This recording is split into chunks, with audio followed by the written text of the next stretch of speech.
Hello, my name is Maria Shire. For my assignment, I choose a Reflect the e-portfolio.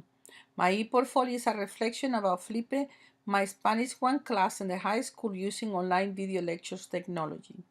The primary emphasis in my Spanish 1 is the development of audio-lingual skills in the Spanish-speaking civilization and culture.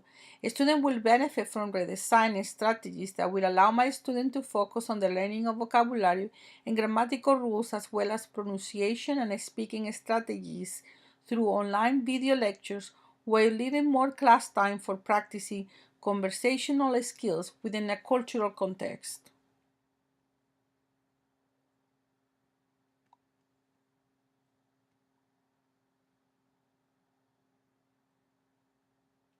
I am very pleased to see that flipping modality allows for more practice using the target language durante my class. There are more opportunities for my students to use this target language. Even with their peers in a basic course, I have seen my students be more confident with their speaking and listening skills and also become more independent learning. Disadvantage I encountered had to do with the use of technology in the classroom with the technology related to the school changing teacher systems. This affected all the activities I have assigned in Google, so I had to reschedule the assignment activities for a later week until I was able to correct the problem. Understandably, this caused some frustration and anxiety among students. I have learned to remain calm despite facing challenges with my technology, and if the technology I intend to use does not work, I always prepare to use the textbook and the whiteboard. Potential uses for online video allow students to create online and interactive materials that accompany our textbook and to get immediate feedback. Students can now spend more time doing individual activities before engaging in a communicative activity with a classmate or a small group of students. By doing these interactive materials exercises after watching an online video, students were able to get immediate feedback on how well were they doing. I was very insightful to see how students were working for the most part in groups to do these activities.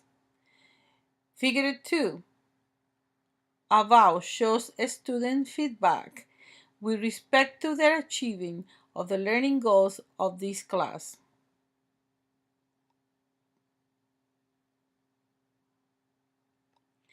This is the first time in my 20 years of teaching that I see this performance. This does not mean that the students did not encounter difficulties during the class, just like in previous semester. However, I could identify at least three factors that I believe made a difference. Having a student teachers in the class that helped me monitor students' progress, being in a school with one-on-one technology, and having the online video lectures. A factor that impacts the acquisition of language is class size, a practice that goes against research finding in second language acquisition that indicates that small size in foreign language classes are more effective. A small class size also leads to greater student satisfaction and retention. I found that the focus of my Reflected e-portfolio review was not so much on what I was doing wrong, but what I could do better. I was looking to see what changes are needed and if I was able to change them. Dr. Helen Barrett summarized my Reflected e-portfolio with these amazing quotations from her slides 34, 35, and 39. Deep learning involves reflection, is developmental, is integrative, is self-directive, and is lifelong. Self-knowledge, awareness of how and why we think as we do, and the ability to adapt and learn are critical to our survivals as individuals. Through uses of reflection, technology, collaboration, students and teachers will develop skills that will lead them to achieve their lifelong goals. Here's my references. I hope you like my um, video presentation. Thank you for listening to me. Goodbye.